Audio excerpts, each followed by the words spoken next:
নমস্কার, কিচিমিচি কিচেনে আপনাদের সবাইকে স্বাগত। আজ আমি শেয়ার করছি কুচো চিংড়ি দিয়ে চাল কুমড়োর ঘন্টর রেসিপিটি কেমন লাগলো অবশ্যই কমেন্ট বক্সে জানাতে ভুলবেন না। চলুন তাহলে এবার শুরু করা যাক। প্রথমে মাছগুলো বেছে পরিষ্কার করে ধুয়ে একটি প্লেটে নিয়ে নিলাম।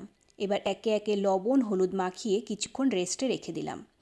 এবার গ্যাসে একটি ননস্টিকের প্যান বসিয়ে দিলাম, কিছুটা পরিমাণ সর্ষের তেল দিয়ে দিলাম।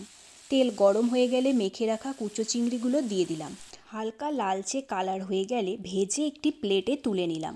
এবার বেঁচে যাওয়া ওই তেলের মধ্যে জিরে, শুকনো লঙ্কা, তেজপাতা ফোড়ন দিয়ে দিলাম। ফোড়ন হালকা নাড়াচাড়া করে ঝাল অনুযায়ী কয়েকটা চেরা কাঁচা লঙ্কা, লম্বা লম্বা করে কাটা একটি টমেটো দিয়ে দিলাম। তেলের মধ্যে সব মিশিয়ে সামান্য লবণ দিয়ে হালকা ভাজা ভাজা করে ঝিরিঝিরি করে কেটে রাখা চাল কুমড়োগুলো দিয়ে দিলাম।